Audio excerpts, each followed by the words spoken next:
Une MEP par développeur par jour, le titre qui fait peur, donc bienvenue tout le monde. Et je vais commencer directement par introduire d'où est-ce que j'ai eu l'idée de ce titre et de ce sujet et le sujet qui vient derrière. Alors l'idée, elle m'est venue en lisant ce bouquin. Donc c'est un bouquin que j'ai lu récemment. Je ne sais pas si dans la salle il y en a qui l'ont déjà lu ou qui ont entendu parler. Accelerate. Non, il n'y a pas de main qui se lève. Très bien. Ah, il y en a derrière. Donc Accelerate, c'est une étude qui est apparue il y a 18 mois, qui est faite par, je ne vais pas introduire les auteurs, donc Jen Kim qui a déjà sorti le Phoenix Project et qui décrit un certain nombre de pratiques DevOps.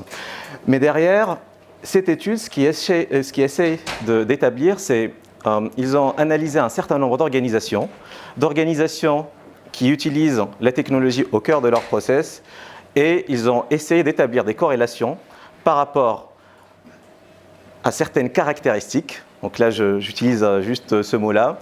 Et quelles sont les caractéristiques quand on produit du logiciel pour devenir une organisation performante? Par caractéristique, il y a un certain nombre d'hypothèses, par exemple les technologies qui sont choisies par ces entreprises, les architectures, un certain nombre de pratiques techniques, leur politique de versionning, tout un certain nombre de caractéristiques qui ont étudié pendant... c'est une étude qui est faite régulièrement, donc ça a commencé au milieu des années 2010, vers 2015, et ils publient les résultats de manière périodique. Et pendant que je lisais cette étude-là, il y a ce graphe qui m'a un peu donné une claque. Alors déjà, j'ai mis un jour pour le comprendre, c'est assez compliqué, c'est une échelle logarithmique. Et j'ai mis à peu près un an pour m'en remettre par rapport à suite à la claque qu'il m'a donnée. Mais derrière les chiffres, ce qui m'a le plus frappé ici, donc là on essaye de voir les capacités des entreprises à continuer à déployer vite en ajoutant le nombre de développeurs. Donc là, on parle de plusieurs équipes. Et en fait, il y a une catégorie qui se détache, celle qui est en rouge, les gens qui font déprimer. C'est cette catégorie qu'ils appellent dans le bouquin les high performers. Et là, ce qu'on voit, en fait, ici, là, cette ligne, ça veut dire on arrive à faire une MEP par développeur par jour. Donc c'est une échelle logarithmique. Donc là, on tombe sur 1000 sur 1000. Donc là, on arrive finalement qu'on va faire autant de MEP de production par jour que de développeurs. C'est ça cette limite et on voit qu'il y a une catégorie d'entreprises qui arrive à cette limite-là. Donc, pendant que voilà, j'essaie un peu de réaliser cette information et voilà, passionné par le sujet. Donc là, je retourne à la réalité. Il y a un client qui fait appel à nous et il veut qu'on l'aide à construire un nouveau produit. Donc là, un projet super intéressant. Donc voilà, on a commencé les discussions avec lui, on a commencé les ateliers, on commence les contours de l'MVP et ce qu'il voulait faire dans ce produit commencent à se dessiner. Et rapidement, les conversations avec notre client, voilà, il y a le sujet de la capacité de l'équipe à mettre en production. Là, il faut dire qu'on a eu une réaction un peu violente. Donc là, notre client, il nous explique que vous pouvez faire de l'agile, vous pouvez faire ce que vous voulez, mais par contre, la prod, c'est du sérieux. Prod, il ne faut pas y toucher. Il n'y a que des applications qui sont terminées, qui sont finalisées, qu'on peut mettre en production, parce que vous comprenez, dans la prod, il y a du business réel. Et on ne va pas s'amuser à mettre à jour la production, à faire des MEP chaque semaine. Donc là, c'est un message qui est un peu choquant et on réalise un peu le monde d'écart qu'il y a entre ces géants de l'industrie logicielle et certains de nos clients. Donc ça, c'était pour vous expliquer pourquoi je fais ce talk. Donc là, c'est moi, je m'appelle Wassel, alias Wasselowski sur les réseaux sociaux. Je suis consultant chez Octo Technologies. Ça fait à peu près 12 ans que j'interviens dans l'industrie de logiciels. Et au début de l'année, j'ai commencé avec une équipe géniale à organiser le Meetup Crafting Data Science qui s'intéresse aux pratiques de qualité de production logicielle spécialisés dans le domaine de data science. Donc si vous êtes de passage sur Paris, faites un tour sur ce meet-up. Donc là, c'est parti, promo. On revient à un autre sujet. Une MEP par développeur par jour. Durant ce talk, je vais essayer de traiter ce sujet sur 3 axes. On va d'abord expliquer ce que ça veut dire en fait derrière, parce que c'est vrai que le titre est un peu, ça frappe un peu, mais c'est d'enlever un certain nombre de fantasmes par rapport à cette promesse. Puis après, directement, je vais vous expliquer pourquoi c'est un modèle intéressant quand même à creuser et il faut aller vers ça. Et puis, je vais partager un retour d'expérience. Donc là, la suite de l'histoire que j'ai commencé en préambule, de qu'est-ce qui peut vous faire gagner certaines étapes pour aller dans ce sens-là. Très bien. Que veut dire une MEP par développeur par jour? Alors directement, une MEP par développeur par jour, c'est surtout pas une fonctionnalité finalisée en une journée. Donc il ne faut surtout pas s'imaginer qu'il va y avoir un développeur. Chaque développeur, donc là dans le graphe que j'ai montré en cette organisation, elle n'a pas 1000 développeurs, chacun devant son poste, faire sa fonctionnalité, et à la fin, la fonctionnalité, elle est utilisable et elle est shippée en production. Ce n'est pas de ça dont on parle. Déjà, on recontextualise, c'est une limite, et c'est une limite, mais vers laquelle aujourd'hui, il y a pas mal d'entreprises qui veulent y aller, qui se donnent la capacité de le faire. Et je vais vous donner aussi quelques éléments par rapport à la métrique, juste pour expliquer la métrique. Donc aujourd'hui, chez ces personnes-là, une MEP, ça ressemble un peu à ça. On va avoir des équipes de dev et d'ops, des équipes qui collaborent sur du logiciel, qui se partagent du code, et tout changement en production, il est livré via une pipeline automatisée et sécurisée. Donc tout changement sur cette base de code, il est envoyé en production. Il n'y a plus d'intervention manuelle, donc chaque intervention des équipes de run sur un de paramètres de configuration, ça n'existe plus. Tous les changements, ils sont faits via cette pipeline. Là, ça donne un peu des éléments par rapport à cette métrique. Et en fait, quand on a une pipeline sécurisée comme ça, on peut se faire encore plus de choses. Je vous donne un exemple. Là, j'ai mis en vrac une liste de choses qui sont intéressantes à faire. Par exemple, des MEP automatiques. Des MEP automatiques pour ce genre de choses, des fixes de vulnérabilité.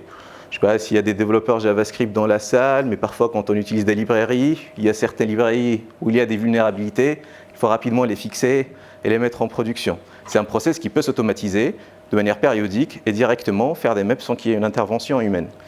La mise à jour des dépendances. Il n'y a pas si longtemps que ça, en fait, la semaine dernière, j'ai audité un client qui avait un certain nombre de limitations par rapport à son application parce qu'il était dans une version de Java obsolète. Donc là, il est juste à cette version derrière. Et donc, du coup, c'est l'impact sur toutes les dépendances qui s'attirent et les limitations qu'il a. Donc ça, en ayant cette capacité à mettre en production d'une manière très fréquente, c'est le genre de choses qui peuvent se faire beaucoup plus facilement. Qu'on a parlé qu'il n'y a plus d'opérations manuelles. Donc, cette intro, c'est justement pour enlever ce fantasme. Une MEP par développeur par jour, ça ne veut pas dire une fonctionnalité finalisée par un développeur par jour. Mais ça veut surtout dire que dans une organisation, on a la capacité de mettre en production quand on veut, et pas uniquement quand on le peut et qu'on sait planifier. Et c'est de ça dont il est question. Et ça veut surtout dire que cette capacité, on la maintient à l'échelle. Donc là, je vous ai présenté, donc là dans le graphe, c'est des organisations avec 1000 développeurs qui maintiennent cette capacité. Non seulement ils la maintiennent, mais ils arrivent à progresser sur cette capacité à mettre en production. Ça veut surtout dire qu'on a la capacité à changer en permanence et qu'on maintient cette capacité à l'échelle. Sur ce point, je reviendrai plus tard quand je reviendrai au retour d'expérience pour partager quelques éléments de ce que ça veut dire avoir la capacité de changer en permanence son logiciel sans qu'il y ait d'impact critique en production. Maintenant, le pourquoi. Pourquoi c'est intéressant d'aller vers ce modèle? Et pour expliquer pourquoi, je reviendrai à la position de mon client et je vais essayer de comprendre sa logique. Donc là, ce qu'on dit, c'est que la prod, c'est sérieux. On est tous d'accord pour dire ça. En fait, le business, il passe par là. Mais le problème, c'est qu'une mise en production, ça entraîne des risques. Alors, des risques qui sont liés à l'opération de MEP en elle-même, mais au-delà de ça, surtout de l'applicatif qui est déployé. Et du coup, de ces changements qui sont déployés, qui peuvent entraîner un risque par rapport au mode opératoire de l'entreprise. Donc, il y a des risques. Et la logique, c'est qu'au final, moins on en fait de MEP, le mieux on se porte. Donc là, du coup, pour gérer ces risques, on limite le nombre de MEP. Donc là, du coup, on va détailler un peu le process. Donc la mise en production, c'est une opération qui est planifiée à l'avance. Dans le cas de mon client, longtemps à l'avance, c'était entre 4 et 6 mois pour une mise en production. Et c'est important, tellement important que c'est prévu systématiquement de dédier 1 mois pour sécuriser cette mise en production. Ça, c'est une phase incompressible pour faire toutes sortes de validations dans des conditions quasi réelles, dans des environnements proches de la production, et on se donne 1 mois pour faire ça. Mais surtout, le process, il commence avant. Dès le début, on va essayer de valider l'architecture cible. Donc là, il y a une phase d'étude où il va y avoir des cellules d'études, il va y avoir des architectes, et on va essayer de définir c'est quoi l'architecture l'architecture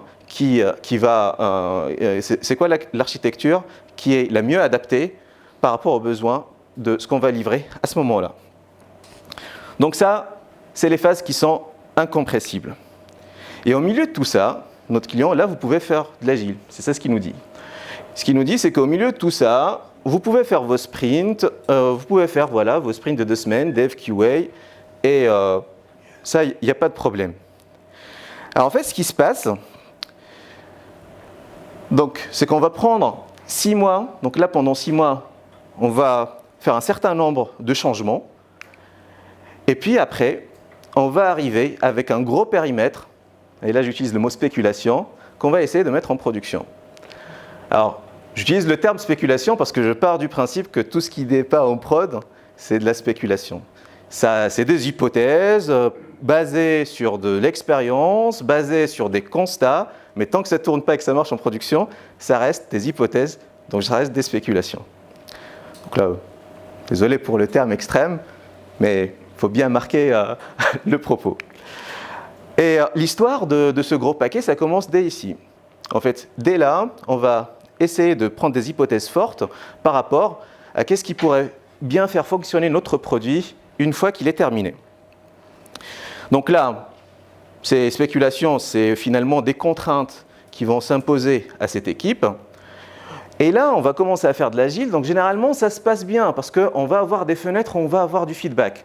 On va avoir des démos, on va avoir des utilisateurs et on va commencer à se rendre compte que certaines hypothèses fonctionnelles, elles ne marchent pas. Donc c'est déjà ça de gagner et ça, c'est cool. Et le problème, c'est que quand on se rend compte que ces hypothèses fonctionnelles, elles ne marchent pas, on va surenchérir, on prend d'autres hypothèses. Donc là, du coup, ça, on va les rajouter aux spéculations qui étaient prises auparavant et on va petit à petit mettre les hypothèses les unes sur les autres jusqu'au moment où on arrive en pré-prod et on se retrouve avec ce gros périmètre. Là, je vais zoomer sur cette dernière partie. La dernière partie, qui est la phase pour sécuriser la MEP juste avant de sécuriser le delivery juste avant la MEP. Donc là, on se prend 1 mois. On va aller on va essayer de tester et valider le logiciel sur une plateforme avec la version actuelle de la prod. On va jouer les opérations de la MEP. Et puis après, on va essayer de faire fonctionner tout ce périmètre-là. On va essayer de le faire fonctionner et valider qu'on peut aller à cette version prod plus 1 en sécurité. Et ça, c'est pour dérisquer. En fait, ce qui se passe, c'est que, là, ce que je viens d'expliquer, c'est qu'en faisant moins de MEP, mécaniquement, on va avoir un gros périmètre.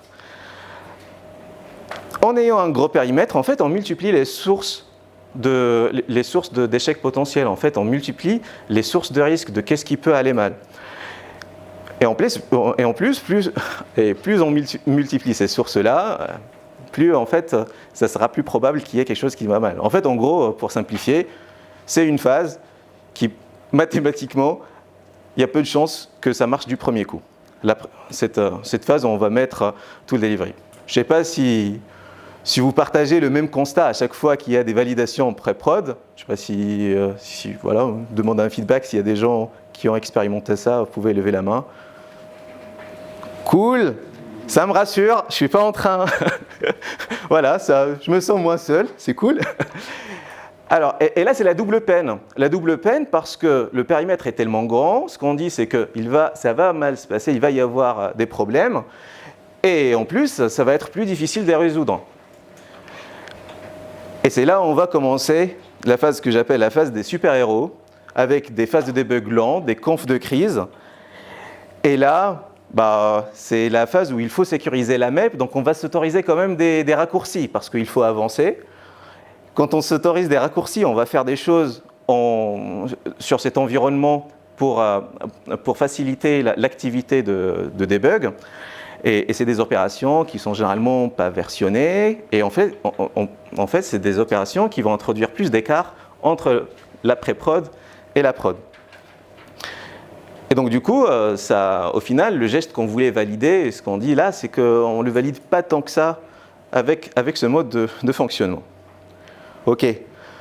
Donc là, CQFD, ce que je voulais dire avec cette démonstration improvisée, c'est que moins on fait de MEP, plus on fait des MEP risqués. En fait, le fait de faire moins de MEP, au final, on va avoir un delivery qui va être beaucoup moins prédictible. En fait, on va introduire tellement de risques qu'au final, on contrôle moins bien ce qu'on a risqué, ce qu'on a livré.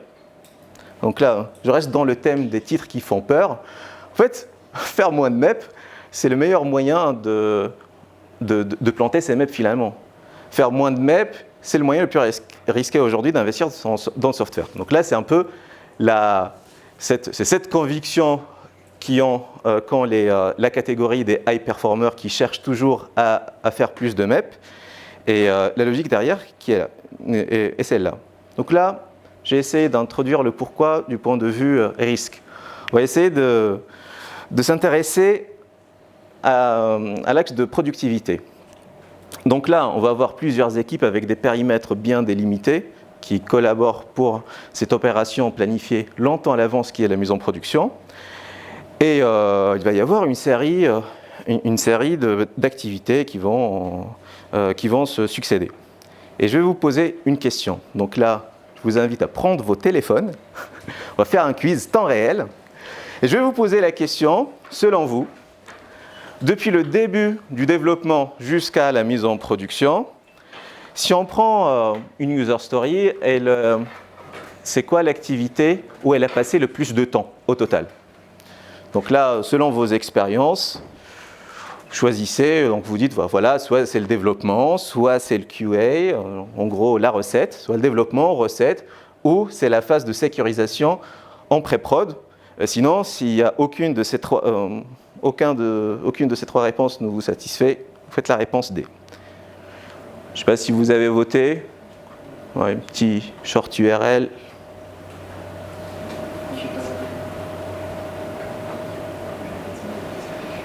OK. S'il y a des votants, levez la main. OK.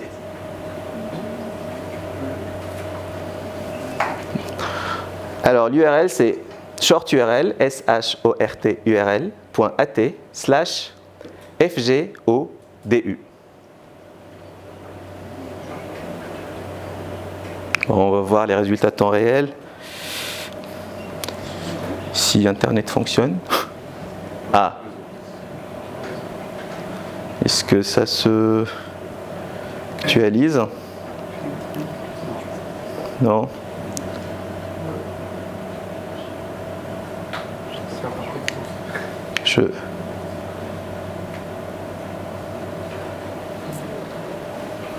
OK. Bon. Qui a voté pour le A? On va le faire autrement. On va faire à main levée. Qui a voté pour le B? OK. Donc la recette, ça prend du temps. La C, donc là la phase, la pré-prod. Qui a voté pour autre chose?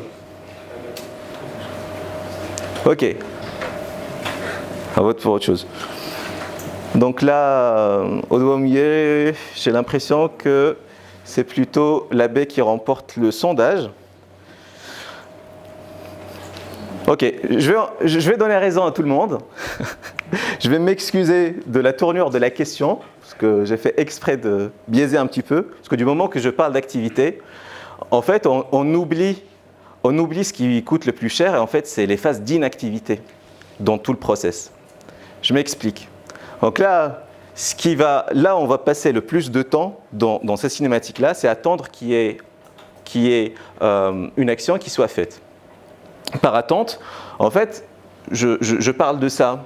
Je parle de, on veut commencer le développement, il y a un doute, et puis après, il n'y a personne pour répondre, et puis ça se traduit en un ticket ou un mail quelque part en attendant que quelqu'un réponde à cette question. Ça se traduit également au développeur qui a terminé, et puis il veut déployer, mais les environnements ne sont pas disponibles.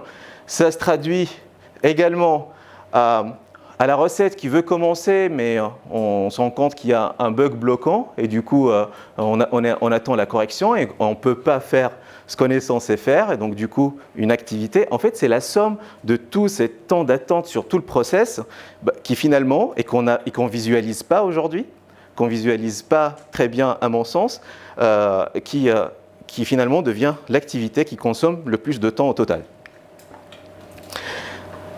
La difficulté, c'est que effectivement, c'est invisible, mais c'est quand même une activité qu'on est sûr d'avoir dès qu'on installe des files d'attente entre les équipes. Dès qu'on va limiter très fortement la responsabilité des équipes et on va mettre des files d'attente. Un fil d'attente, ça se traduit en un système de mail, ça se traduit en des tickets, ça se traduit en gros, quelque part où tu mets des demandes en attendant que ça soit traité.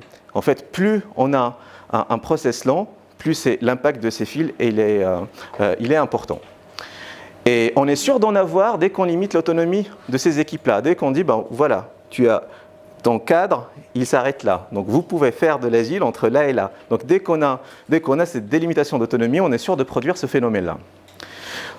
Pour résumer la logique de mon client, en fait, son système de delivery, il est optimisé pour stocker des spéculations, les empiler pendant une longue période, pour produire des temps d'attente entre équipes, mais au final, ça marche quand même parce qu'au sprint final, on va mettre les efforts qu'il faut et on a nos super-héros qui vont faire en sorte qu'on va quand même aller en production.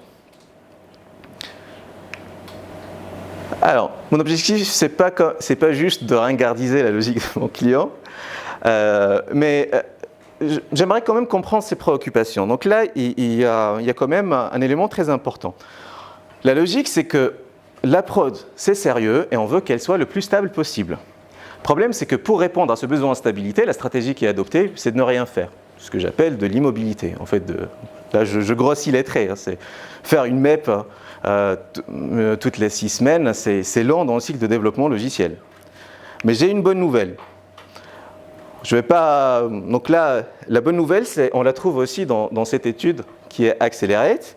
La bonne nouvelle, c'est que les gens qui livrent le plus souvent sont les mêmes qui ont la prod la plus stable. Et en plus de ça, c'est que quand ça se passe mal, ils sont ceux qui sachent réparer le plus vite. Donc là, dans la catégorie des low performers, donc ceux qui, dans l'étude, la catégorie des entreprises qui déploient moins souvent. Donc là, c'est les dernières stats. Il y a eu quand même beaucoup d'évolutions entre les premiers résultats et celles qui sont publiées en 2018. Donc là, les low performers, c'est la catégorie qui ils sont améliorés sur la fréquence de déploiement. Donc là, aujourd'hui, ils déploient une fois par semaine ou par mois. Mais par contre, ils sont toujours pas progressé sur cet élément-là. Mon client, son cycle de delivery, il n'est même pas sur la carte. Une livraison chaque 6 mois, il est loin de cela. Mais au final, ce que ça nous montre, c'est que c'est possible. C'est que entre vitesse et stabilité, il n'y a pas de choix à faire. En fait, on peut livrer plus souvent et avoir une production plus stable.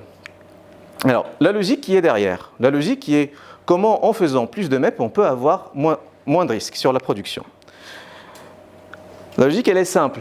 Alors on imagine qu'on a cette chaîne de delivery, on la raccourcit tellement qu'on obtient une chaîne de déploiement qui nous garantit un stock minimal de spéculation. Dès qu'on a une spéculation, elle est shippée en prod.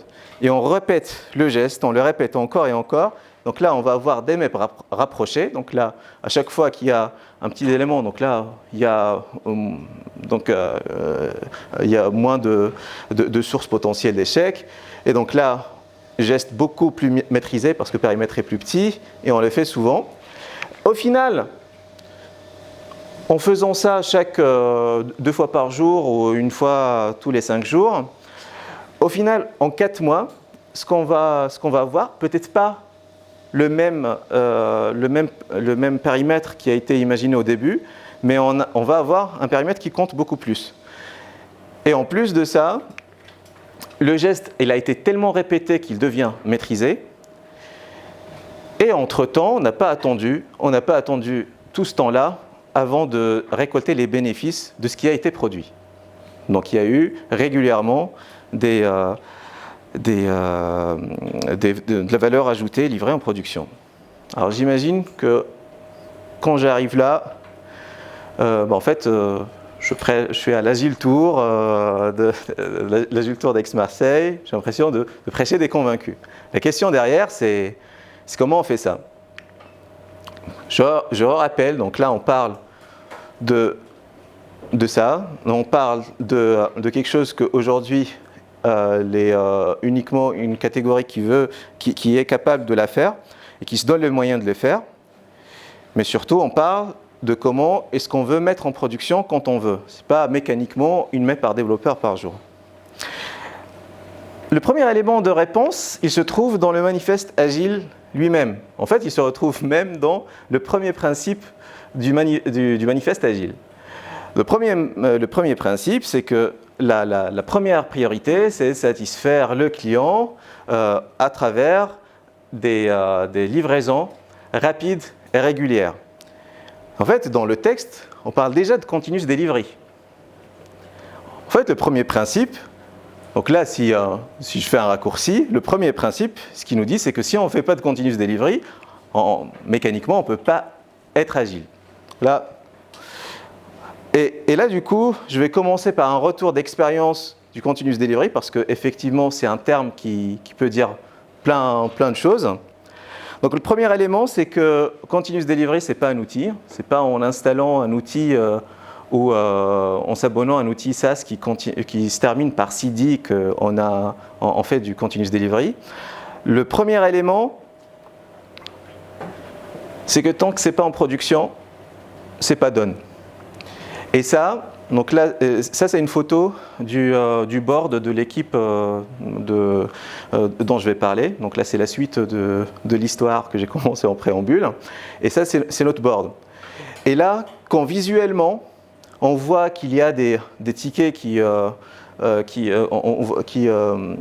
cumulent à un certain moment, la priorité de l'équipe devient comment est-ce qu'on met tous les efforts pour que ça aille en production. Le deuxième élément, c'est de tout versionner. L'obsession du versionning. En fait, je vous ai présenté aujourd'hui, c'est High Performers ce qu'ils font pour livrer. Donc là, il n'y a aucune opération manuelle. Donc là, versionner tout aujourd'hui, c'est évident pour du code applicatif, mais ça l'est un peu moins pour tout ce qui est opération, intervention dans des environnements, tout ce que font les équipes de run sur des serveurs, tout ce qui est script, tout ce qui est outillage. On le voit encore aujourd'hui, il y a des outils de clicodrome qu'on donne à des équipes de production et qu'on vend aux équipes de run, comme quoi c'est facile de faire ces changements-là, mais derrière sans que ça soit versionné. Donc, versionner tout, ça s'applique au code applicatif, au code d'infrastructure, à tout ce qui est configuration. Et donc là, quand je dis ça, ça veut dire tout changement, ça s'applique aussi à tout script d'automatisation qu'on va faire par-ci, par-là, les expérimentations également, parce qu'on peut avoir une vision produit, mais on va aussi avoir des hypothèses, et avant d'investir sur du produit, on aimerait bien avoir des expérimentations minimalistes pour savoir si ça vaut le coup de continuer sur une hypothèse ou pas. Le deuxième élément, c'est ça. C'est dans l'équipe, on faisait du trunk-based development. En gros, toute l'équipe de développement, ils contribuaient sur une seule version du code. Donc là, il y a différentes stratégies pour faire de ça. Nous, celle qu'on a choisie, c'est à chaque fois qu'on veut faire un changement, on tire une feature branch avec une durée de vie limitée. Donc là, le piège, c'est vraiment de ne pas avoir des feature branch qui pourrissent, en fait, en gros, qu'il y ait des changements sur des branches pendant longtemps. Mais c'est aussi un moyen de limiter le gaspillage au sein de l'équipe. Tout le monde travaille sur une seule version et de toute façon, ça ne sert à rien de multiplier les versions parce que la prochaine map, elle est dans pas longtemps. Alors maintenant, je vais un peu juste détailler ce que je voulais dire au tout début par une pipeline automatisée, sécurisée. Ce qui a été mis en place dans ce projet, c'est ça. Dès qu'il y a un changement de code tel qu'il soit, dès qu'il y a un changement dans le repo, il y a tout un certain nombre d'étapes qui succèdent. D'abord, l'intégration continue, puis après, un déploiement continu sur un environnement. Un environnement qui est accessible aux métiers et aux testeurs. Donc, dès qu'il y a un changement, il est vérifié, puis après, il est disponible. Donc, ça, c'est automatique. L'étape d'après, c'est que la plateforme de pré-prod, elle est mise à jour 2 fois par jour. Donc, 2 fois par jour, on déploie la dernière version du code qui a été validée. Et puis, le dernier élément de la chaîne, là, on a pris le parti de dépendre d'une décision humaine. Et donc, mais par contre, une fois, donc là, on a utilisé la technique du one clean deployment. En gros, dès qu'à un certain moment, il y a une personne qui va décider de mettre en production, il va cliquer sur un bouton et ça sera mis en production. Donc là, le geste de mise en production, il reste automatisé, mais par contre, il y a une décision humaine qui le prend. Alors, ce que je veux dire par l'intégration continue, il y a différentes manières de le faire. Nous, on avait fait comme ça. Donc là, il y a les premières étapes qui sont les étapes obligatoires, que le code, il compile, il est packageable, il est dans un état livrable. Puis après, il y a toute une série de tests automatisés qui est faite. Donc là, des tests unitaires, des tests d'intégration, où là, on va se préoccuper de certaines considérations techniques, des tests fonctionnels.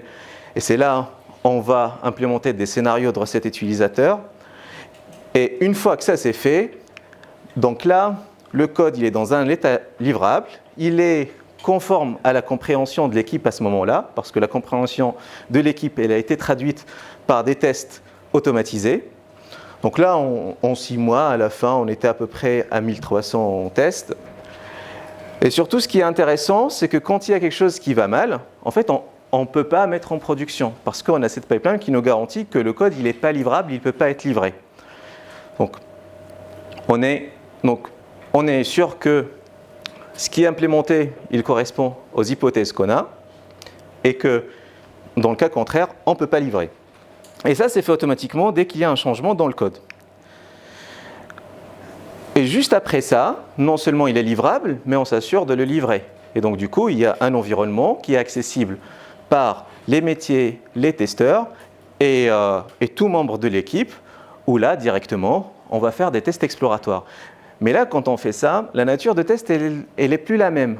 Parce que, avec les métiers et les testeurs, on a collaboré en amont pour établir les scénarios des tests avec des exemples qu'on a automatisés. Donc là, une fois qu'on a livré, en fait, généralement, ce que les testeurs font, c'est une sorte de test exploratoire. En fait, c'est les tests de est-ce qu'il y a un scénario auquel on n'a pas pensé. Et c'est là où en fait, ils essaient de hacker le système dans un environnement qui est mis à jour de manière continue pour voir est-ce qu'il y a un problème ou pas. Et en fait, et voilà, et une fois qu'on a trouvé parfois qu'il y a un scénario auquel on n'a pas pensé, à ce moment-là, ça redevient un test automatisé qu'on inclut dans la chaîne. Donc, Ça aussi, c'est disponible de manière automatique. Alors, le dernier élément, donc là, notre phase de pré-prod, j'insiste sur cet élément, c'est que en fait, la pré-prod, c'est un environnement identique. Et quand je dis identique, c'est qu'il n'y a pas de raccourci en termes de sizing, il n'y a pas eu de raccourci en termes de services déployés qui a été pris. On a exactement le même environnement et surtout, c'est un environnement avec le même volume de données. Parce qu'il y a une grande partie d'hypothèses de choses qui peuvent aller mal et qui sont liées au volume de données que l'application utilise.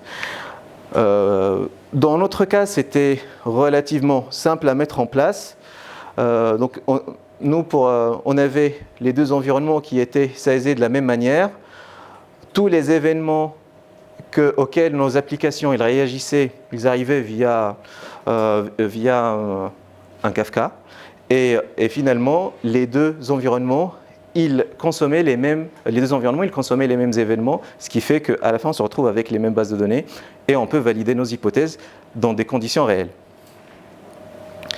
Ce qui fait, c'est qu'une fois, en fait, quand il y a quelque chose qui se passe mal, qui risque de se passer mal en production, dans les rares cas qu'on a oubliés, on le voit ici avant d'aller en production.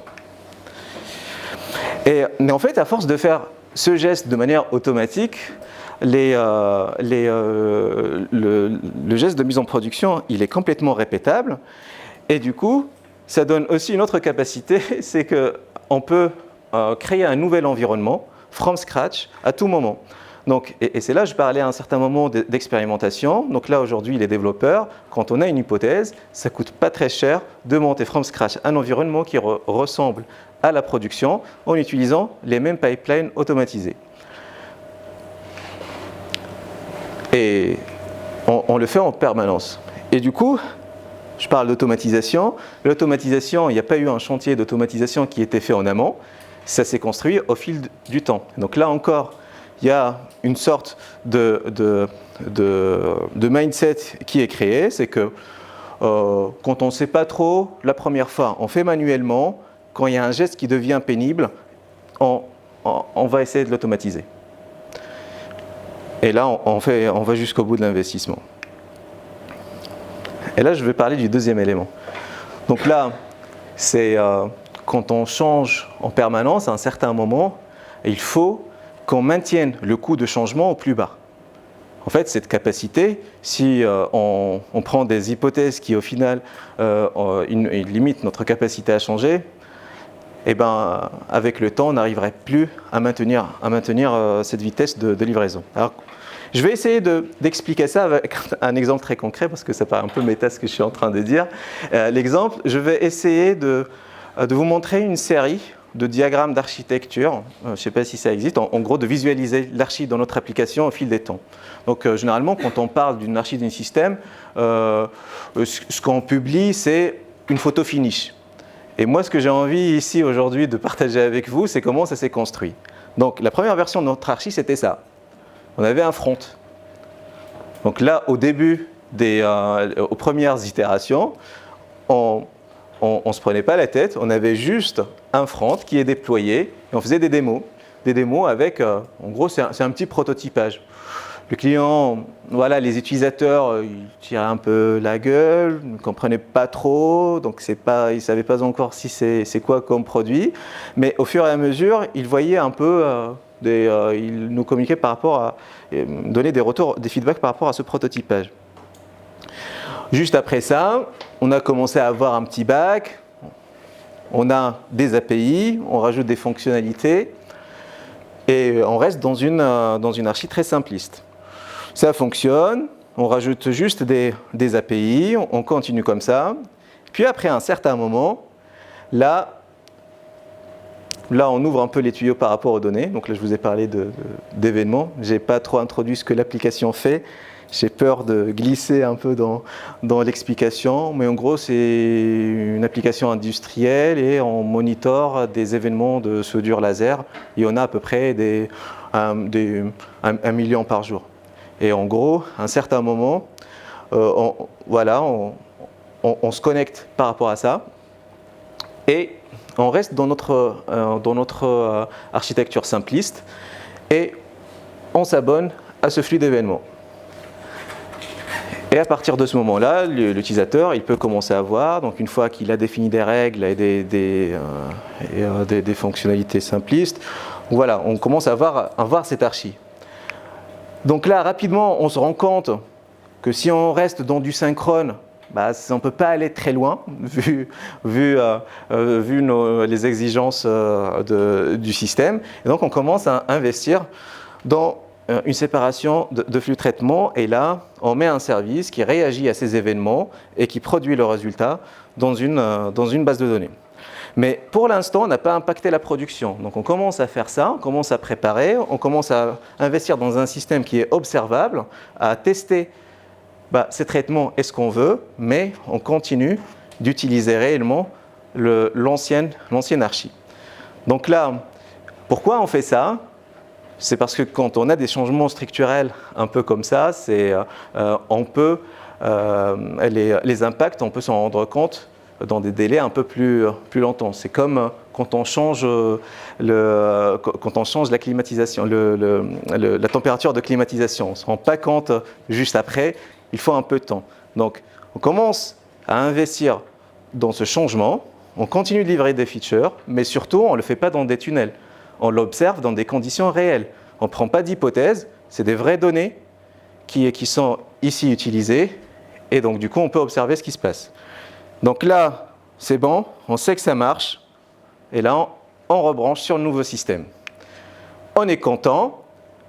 Au fur et à mesure des livraisons, il y a tout un domaine fonctionnel, on commence à être un peu mature, l'application, elle donne satisfaction, et on commence à avoir d'autres problématiques liées à d'autres types de fonctionnalités. On se rend compte que finalement, l'infrastructure technique, le modèle qu'on a, que ce soit de traitement de données, il n'est pas adapté à ces nouvelles préoccupations. On prend un autre chemin. Toujours, l'idée, c'est d'avoir des modèles minimaux adaptés aux problèmes qu'on veut résoudre. Donc là, et pareil, on fait une implémentation la plus simpliste. On ne commence pas par là, on commence par faire le même système, mais vu qu'on l'a déjà fait, on est serein, on peut refaire le même mécanisme de bascule sur une archi qui est plus intéressante. Et au passage, on se rend compte que le modèle de stockage qui était adapté à cette problématique-là, ce n'est pas le même que celui-là. Donc en gros, on prend deux bases de données différentes et toujours dans l'objectif on prend ce qui est adapté au problème qu'on veut résoudre et pas les considérations politiques de c'est quoi la stack technique auquel il faut répondre. Voilà, pareil. Donc là, on se rend compte qu'il y a un certain nombre de traitements ici qui sont dupliqués, que ça va être compliqué de maintenir à chaque fois qu'on fait des changements, parce qu'on le voit. On voit que dès qu'on a une PR, donc là quand on fait des code review, on se rend compte qu'il y a quand même un peu de duplication. Ce qu'on fait, c'est qu'on sort ce traitement un peu, on le met en avant, et puis après, on commence à organiser notre chaîne de traitement.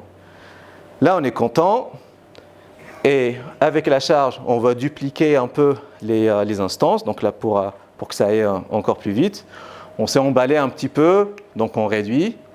Et on réduit, et au passage, on se rend compte que cette chaîne de traitement, ça nous a ouvert la possibilité d'en rajouter plus. Et du coup, et c'est tant bien parce que c'est des types de traitements dont nos utilisateurs avaient besoin. Et donc, ils étaient demandeurs par rapport à ça. À un certain moment, là, on le voit dans le schéma, on voit que la base de données devient un point de contention. Donc, on voit que ça commence un peu à craquer, enfin, que ça commence un peu, il y a des frictions dans le delivery. Et ce qu'on fait, on investit parce qu'on se rend compte que, en fait, il y a deux problématiques distinctes. Donc, on dissocie deux modèles, on continue à séparer les traitements. Ici, dans ce délai-là, c'est un refactoring qui est en cours.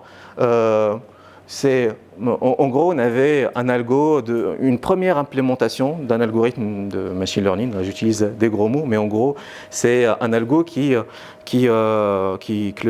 regroupait les signaux de soudure. Il y a eu une première implémentation réductionniste, très simpliste. En gros, on avait un data scientist dans l'équipe qui a exploré les données et il a trouvé une première implémentation, on l'a packagée, on l'a mise en production et on l'a branchée sur le flux de traitement qu'on a. On sait que, et en fait, dès qu'on a branché, on commence à brancher à l'application, on voit le feedback, les utilisateurs ils nous disent bon, ça vaut le coup, on peut continuer, mais par contre, on sait que si on veut continuer, on ne peut pas se permettre de continuer avec l'implémentation qui était faite.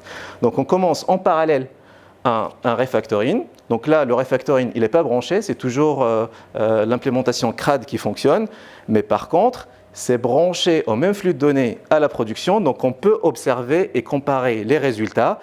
Et au moment, de la même façon qu'on a fait pour le premier worker, et au moment où on voit que ça va dans le bon sens, on débranche, on jette. Donc en fait, c'est la capacité à ajouter, mais aussi à enlever, qu'on essaie d'entretenir pour pouvoir livrer et garantir la stabilité. Mais ça peut fonctionner que si on a ça. Tous ces principes d'architecture que je vous ai présentés, ça ne peut fonctionner que si on peut faire des choix techniques, donc là, qui viennent des choix d'outils et de langage, mais aussi des principes directeurs de l'architecture. Et on est autonome pour tester et déployer. Parce que si on peut faire des choix et par contre on dépend d'une autre équipe pour pouvoir les tester et déployer, ces modèles-là, ça ne peut pas fonctionner. Et en fait, en faisant ça, là, le temps d'attente dont je parlais, on est en train de le supprimer un peu partout. Parce que, voilà, on est autonome, on sait tester, on sait déployer, on sait tester. Et donc, du coup, on n'a pas de temps à perdre et on livre. Donc là, j'ai présenté une série de comment on fait un peu une architecture incrémentale. La bonne nouvelle, c'est que ce qui nous permet de faire ça, il y a un certain nombre de pratiques qui existent depuis longtemps. Donc, contrairement à ce qu'on veut nous faire croire, l'industrie du digital ou du logiciel, elle existe depuis bien longtemps. Il y a des méthodes qui fonctionnent. Donc là, aujourd'hui, on est dans la salle Kent Beck. Kent Beck, c'est le premier à avoir documenté les principes de test first dans l'extreme programming.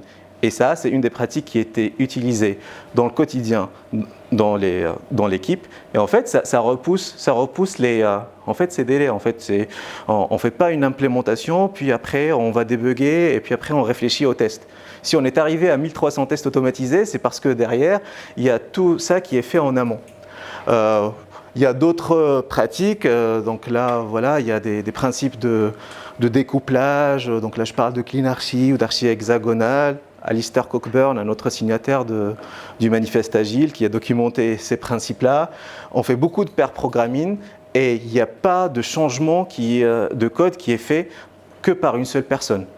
Et donc à chaque fois qu'il y a un changement, il y a forcément une review et donc du coup il y a déjà un premier feedback et que les gens ils essayent qu'il y ait un retour par rapport à ça.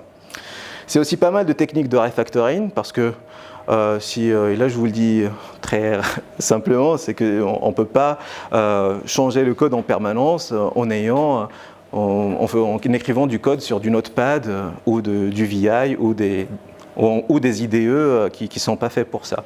Mais par contre, une fois qu'on a ces environnements et qu'on a ces techniques, ça devient un jeu d'enfant et c'est beaucoup plus safe.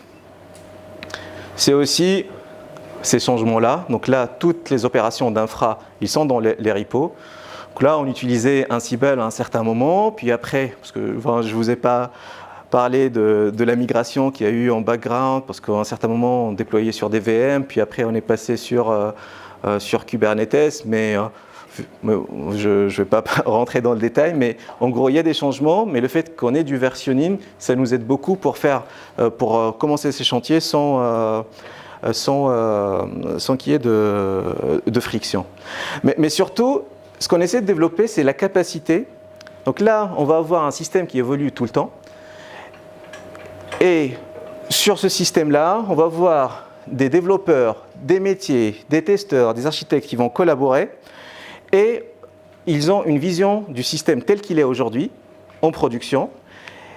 Et cette vision, donc là, voilà, elle évolue dans le temps. Et donc, du coup, il faut aussi penser à des pratiques qui permettent cet alignement permanent entre les différents acteurs. En gros, nous, ce qu'on fait, donc là, il y a les démos, mais il y a aussi, on faisait d'autres techniques de l'event storming. En gros, on va avoir tous ces personnes-là, on va faire on va essayer de modéliser le système ensemble. À la fin, pendant ces 6 mois, je vous présente les métriques de l'équipe. Donc, c'était pas une map par développeur par jour. Donc, en 6 mois, il y a eu 63 mises en production qui ont été faites. Il y en a une qui était KO, donc on s'est planté dans une map. On s'est planté parce que, en gros, il y a une fonctionnalité qu'on avait oubliée alors qu'elle était importante. Mais par contre, il ne nous a pas fallu longtemps. Pour s'en rendre compte, parce que c'était en production. Donc déjà, l'utilisateur il a pris son téléphone et il nous a appelé. Donc là, on s'est rendu compte assez rapidement. Et surtout, mais par contre, vu que c'était quelque chose de bête et c'était juste un manque de discipline qu'on l'a fait, on a pu quand même le reproduire et faire le fixe et le livrer d'une manière sécurisée en moins de 20 minutes. Autre élément auquel on faisait attention, donc je parlais du trunk-based development, mais ce qu'on essaie aussi de monitorer, c'est le temps de traversée. On avait toujours cette préoccupation, et tous ensemble, de comment est-ce qu'on construit incrémentalement l'évolution du système. Et ça se traduit de qu'est-ce qu'on veut comme fonctionnalité, et puis après comment on va la décliner. On va la décliner en tâches et en changements qui rentrent dans la pipeline, et tout le monde était impliqué dans ces choix-là.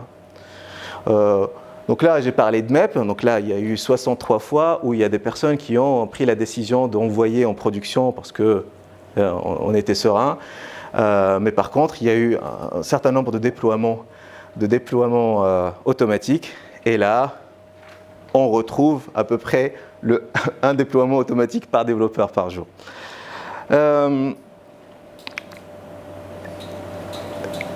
Au final, j'ai parlé d'un certain nombre de pratiques. Mais dans l'étude, en fait, il présente un modèle. Il présente un modèle que je serais vraiment heureux de discuter avec vous après le talk. Que ça paraît un peu compliqué, mais ça, c'est l'ensemble des corrélations qu'ils ont établies dans leur étude à travers une démarche statistique. Donc là, on trouve un certain nombre de pratiques. L'intéressant, c'est que là, on va parler d'éléments un peu activables. Donc là, quand on va le trunk-based development, on va le trouver ici. Et on parle de choses qui sont suffisamment concrètes.